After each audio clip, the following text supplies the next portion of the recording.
made a comment. I was talking about trading options in the skew, away from the skew, how to trade options for profit, aside from covered call writing. Trading options directionally, limiting your risk, generating returns of 100%, and doing that in products like gold, which rarely have great intraday moves. They're not good for active swing traders like Tracy and Larry, but are more for slower moving markets that tend to trend over a long period of time. Now, I want to give you 3 different markets, 3 different personalities. All right. Let's use the S&P. Great for day trading. Okay. Has 0% volatility year on year, has 2% volatility per day. How can you not be an active trader in that? 1.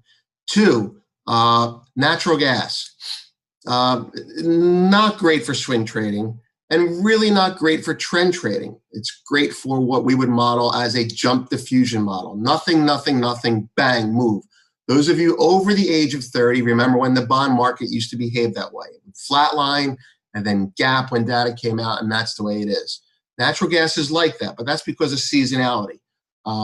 It's weather related. Its term structure is a sine curve. Look it up. You don't know. And if you're a grain trader like Angie Setzer, who's contributed from time to time, it's very similar. If you understand Chicago products like soybeans and you understand seasonality as you see it in cotton, you understand the natural gas risks of trading summer versus winter and time spreads. The point being is if you're an active trader, nat gas ain't something that you really want to be trading like you trade the S&P or oil. Because nat gas, it might be more fun to trade the spreads, but you got to understand fundamentals to do that. And if you don't understand fundamentals like someone like Bryn Kelly does, at least learn how to respect the market, understand rollovers, understand that for the other reason. The other day I mentioned March as a mover in natural gas, but really the squeeze came in January. But that's because of my history of understanding March. Anyway, I digress. Let's get to gold. And then we're going to go to the active levels that I have in multiple markets. And I'd like to touch on a video that I have of Jim Cramer, but that'll be for another time, since I want to keep it on point and information related. Okay, first of all, we're going to start with this. This is Twitter on TweetDeck. If you use Twitter, and you don't have a Twitter client, that means a front end that you throw your Twitter into, you're not using it right, okay? If you use Twitter properly, you have a client, you have a front end. You can use TweetDeck, you can use Hootsuite. If you run a business, you can have multiple people tweeting on one account because that helps you take advantage of technology's ability to decentralize. If you run a business and don't want to weed through a home timeline that's chronological and filled with noise, you can create lists. Feed one, I should label these. That's basically headline news. That's my Bloomberg. Yeah, I used to have a Bloomberg, waste of money, okay? Because what's not on Bloomberg is on Bloomberg a second later here. Feed two, I should work on that, but feed two is finance, political humor, left and right, as well as stuff that I mentioned in like cars and sports and things like that. But, you know, I'm working on that. But did you know, if you're a marketer, that if you had TweetDeck or Hootsuite, you can have multiple accounts on it? It doesn't mean that you're out there jacking up your own stuff, but I can tweet from 3 accounts that I own. Would you like to see? I'm glad you asked. There's my account that I use for OpTrader. Here's an account that I used to use for politics only, Soren the K, which was Soren K, which was 5 different people that wrote on this account. Executives at Wall Street firms, bankers, hedge fund managers, and me. I was the only person with the name. I wrote for MarketSlate on this. I wrote a post for fun on politics saying that they should impeach Trump. They'll have a 1 million man march and they'll all be armed on DC. And that wasn't even my writing. That was writing by a guy who likes to go by the alias of Bon Scott. Those of you know AC/DC. Anyway, this little free, you didn't ask for this education. Sorry, you're getting it. I hope everyone who should be listening is listening. Here's the free lesson. And here's my third account, which was my original account, which I never really did anything about. Anyway, I can tweet from different accounts here. Now, that doesn't mean that it can be abused. Obviously, people abuse these. Now, that's the advantage of TweetDeck. You can change how it looks. You can create these filters. Hootsuite, another product that I've used, is kind of cool because you used to be able to send a tweet out and it would go to Twitter, Facebook, and LinkedIn. Boom, like that. One thing, done. And you could time release your tweets. You can have regular tweets every day, which means your intern, your journalist major, could do so much more. She could do it from home. He could do it from his car, but it could be done. And when 50% of your revenues are potentially from social media, that's free marketing, folks. Why would you spend $50,000 on an email list when you can spend $10,000 and reach just as many qualified people? You know, the world of publishing has been decentralized by the internet. The world of retail buying has been decentralized by the internet. Bitcoin is trying to decentralize money. The world is changing into an ecosystem model. And if only gold can find an ecosystem where it could thrive.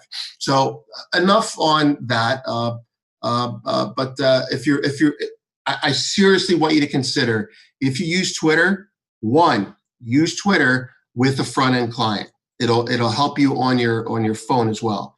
Two, use DMs, but don't put data on DMs that you don't want shared because you don't own it if it's on their DM.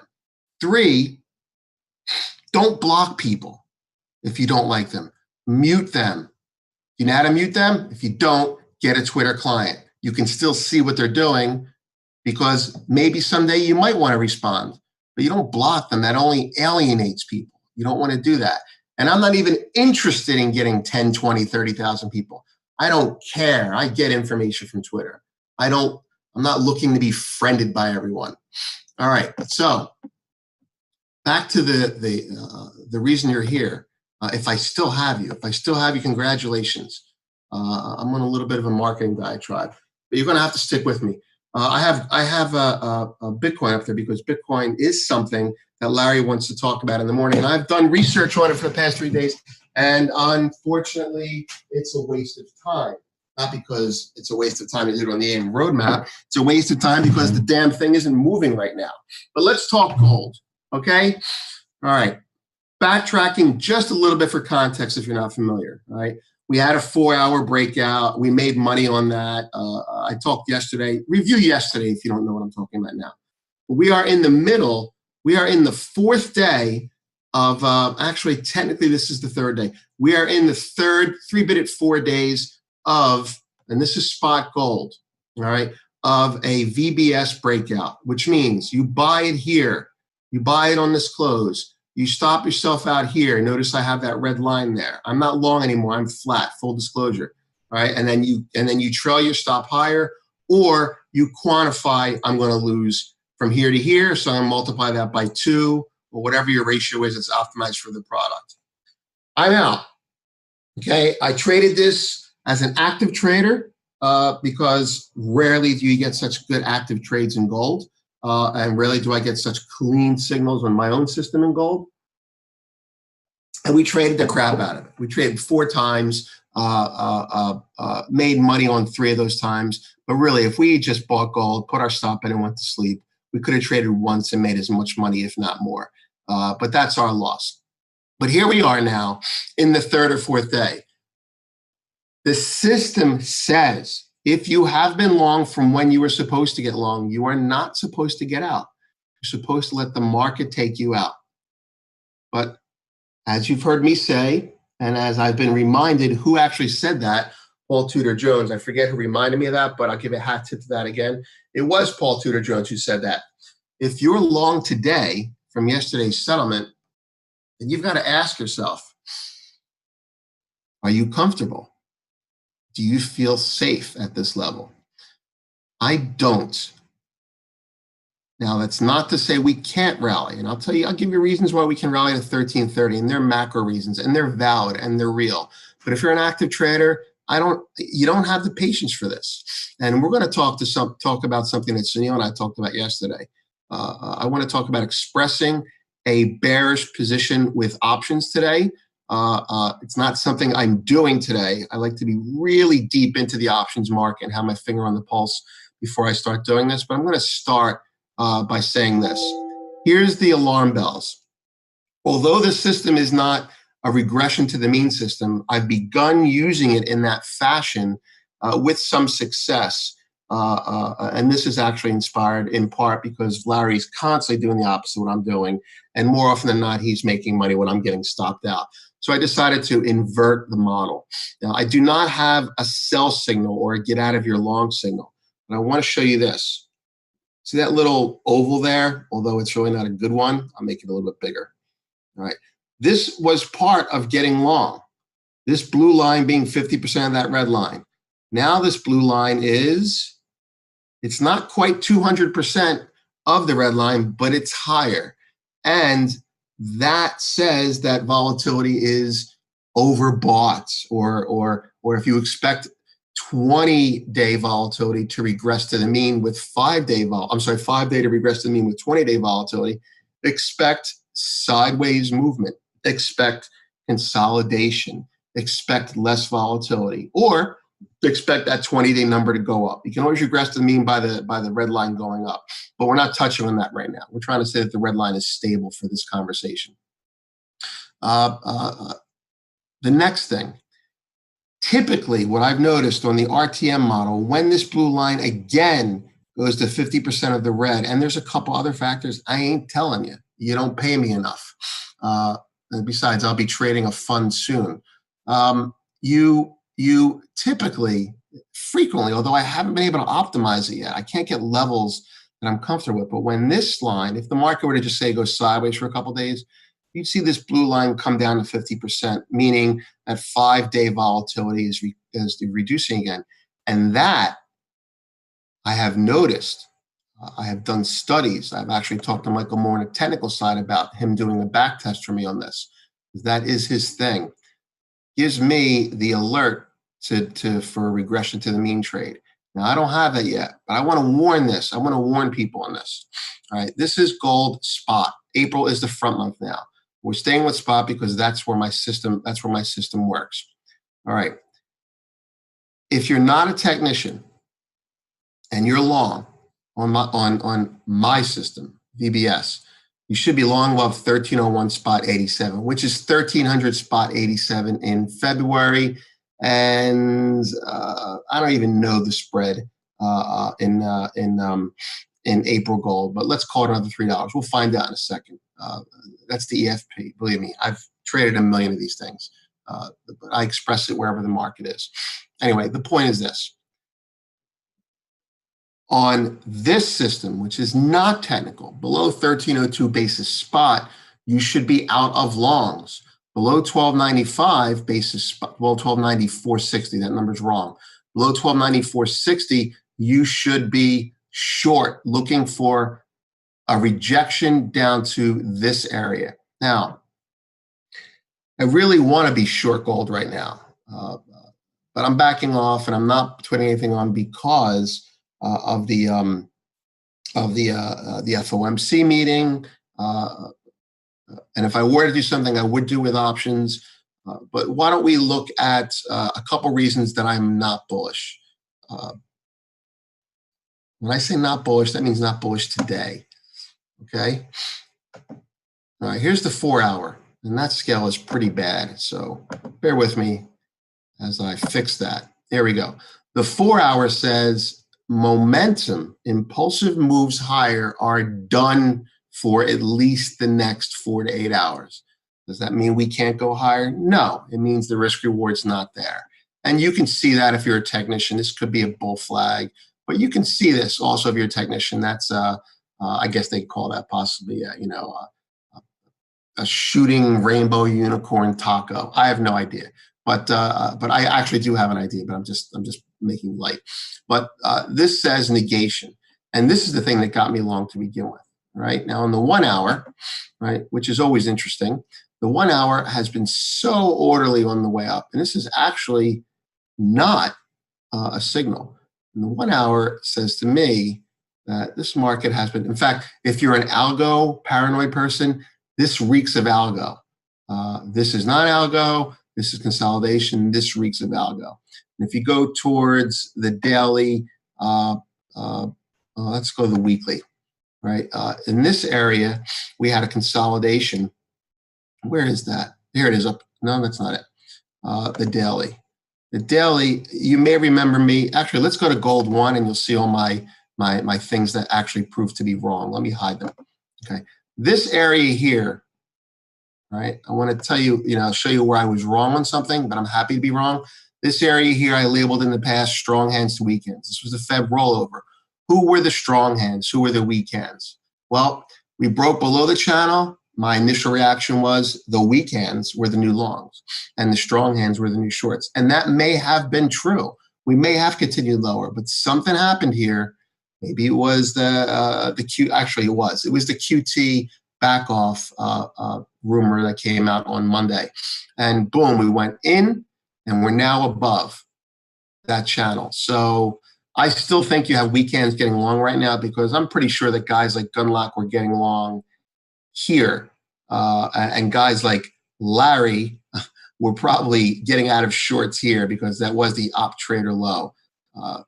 Just to self-promote, I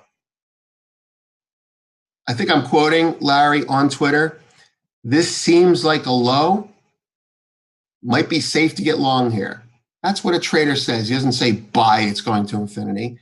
And in here, and in here, soon thereafter, I said, for different reasons, on the gold weekly report that I wrote in the beginning of OpTrader, that it was safe to be long for different reasons than what Larry observed, which I think is fascinating because his logic is different than mine.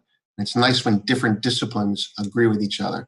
And then here I said short squeeze, and we got it, right? So I'd say my track record is pretty good with gold. The problem is you can't make a living just trading gold. But anyway, weak hands to strong hands in here. Looks like we had a weak hand breakout and then the market higher. And now here we are where we are. And here's why I'm nervous. There is an axiom that has been true for years. I don't know why. I'm not the inventor of the axiom, but the person who said it first, I don't know, but the person who said it most hammered that into my head. Gold hates the teens. And it hated the teens, and we made a lot of money for that 1 week period that gold was trading between 12.10 and 12.20. It just doesn't like the teens. It'll go through them. It'll reject them. But that works at every teen level. Don't ask me why. Now, it may not happen this time, but I'm going to go with that. And I'm going to say, because I've been in gold long enough to see that and say, yeah, you're right. So here we are looking at gold spot. And gold spot got as high as 13.1593, and now we're trading out of the teens. So if we reject the teens today, and here's where the trade is, people. Here's where the trade is if you want to be bearish. If you want to play from the short side, here's where the trade is that I may play from the short side with futures. If this market makes a new high. Sorry about that arrow there. It's just kind of annoying. I'll try and move a little bit. If this market makes a new high, even if it closes green, and this RSI does not make a new high, that's what's called a negative divergence. In layman's terms, basically that means when the market made a high here, the RSI made a high. When the market makes a new high, the RSI is not making new high. What is RSI? RSI is relative strength index. It's not used as frequently as it used to be. All the young hip kids are using MACD, which is a great indicator. I prefer RSI. MACD is 2-3 dimensional, too many colors. It hurts my eyes. But the same idea is there. And what RSI tells you doesn't tell you the market's going down. It says be suspicious of new highs where the relative strength isn't making new highs. It's kind of like when Larry says the S&P is making new highs, but I only see 2 stocks doing it. It's kind of like the price is higher, but the breadth isn't there. Put a different way, you could say you're making new highs on lighter volume. You're making new highs on lesser impulsive move. But this to me, and I feel strongly about this when you see the COT out, I could be wrong, but when you see the COT out, you're going to see new longs getting it. You're going to see people that are punting. You're going to see momentum traders that are probably buying from guys like Gunlock, who've been long for $100. Doesn't mean the next $20 isn't higher. Just warrants to me that the next $50 could be lower, and that could be a great buy. So why don't we get to our actual levels? Here's what I'm looking for today as an active trader intraday. You ready? Gold. Sad to say, I got nothing. But I am going to say basis spot below 13.10 and change. I would be tempted to be short with a stop at 13.10 and change. Above 13.14 and change, I would tempted to be long basis spot. I'm tempted. I'm not married to it because this does not set up with my criteria for an actual indicator. It needs to be tighter. I need to see implied volatility at different levels. And lo and behold, I removed my other indicator. Okay. Moving to silver before we get to the technicals, which actually could be very important today. Silver, this is spot silver, but you should be trading March. Silver has started to overperform. Silver is just now giving me a buy signal on the VBS, but I ain't doing it because history tells me, and this is why this is not a black box, it's a brown box. History tells me that when gold leads and silver follows in a rally that has no real basis other than the fact that it's rhyme because people are buying it, silver is the last thing to rally, and it's kind of like the Lucy cigarette, right? True story. Goldman Sachs Commodity Index guy who used to run the index. When I was trading gold, I would speak with him. He actually was my first backer before he was there. He ran the GSCI, and I would call him up, and he would never share. He was very professional. But I would say to him things like, silver's rallying and gold's not going anywhere. And I was trading silver.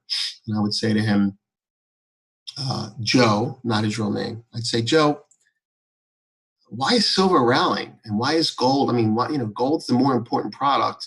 Is it fundamentally based? Is silver being used in film again?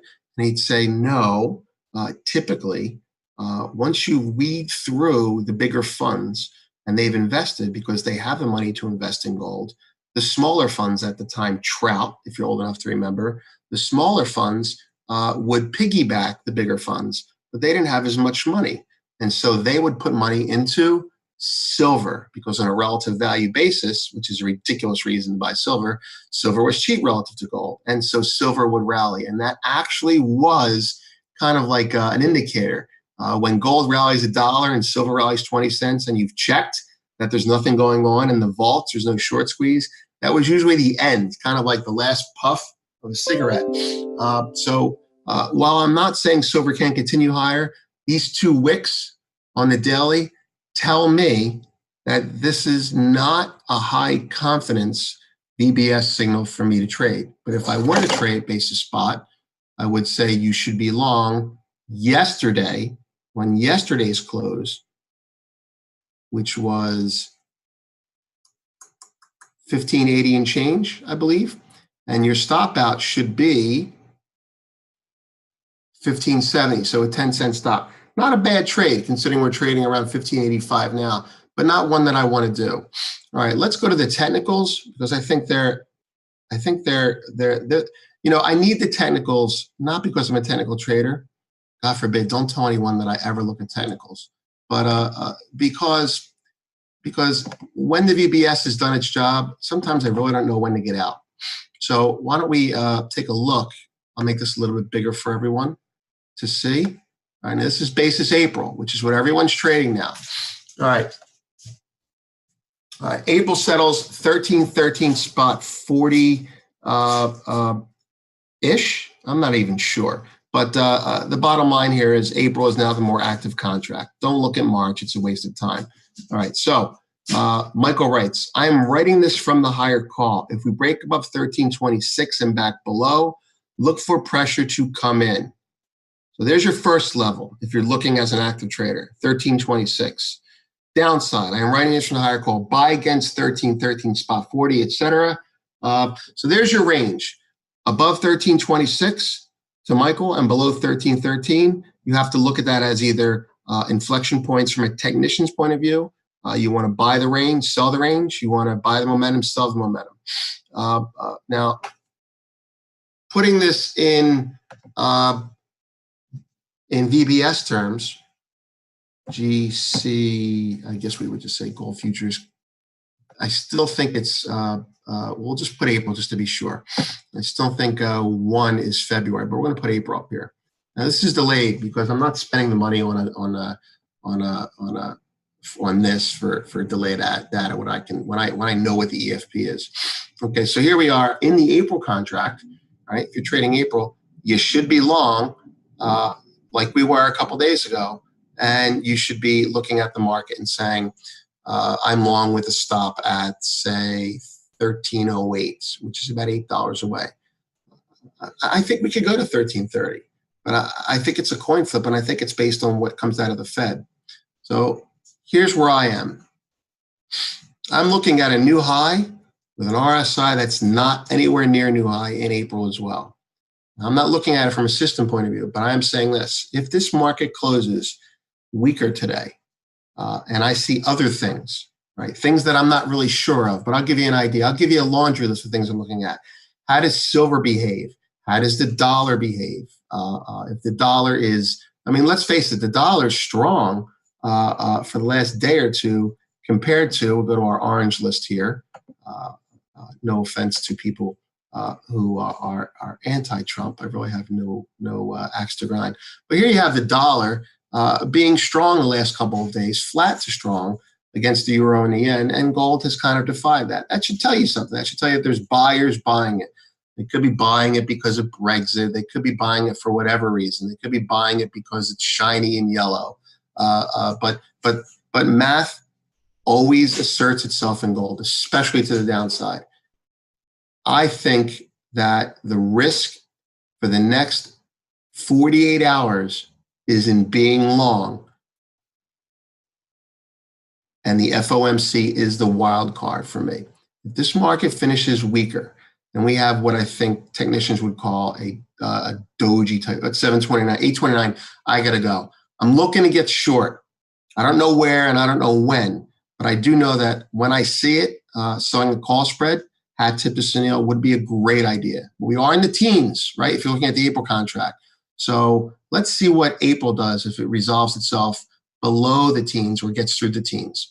Anyway, have a great day. Running late. I apologize. Stay with us for the AM roadmap as always. And we'll talk a little Bitcoin. I have some levels here. They're on Twitter and I put them in the chat. I am also short Facebook. I'll be getting my face ripped off today on the open on that. Very small short position, regression to the mean play. Cheers. Have a good one.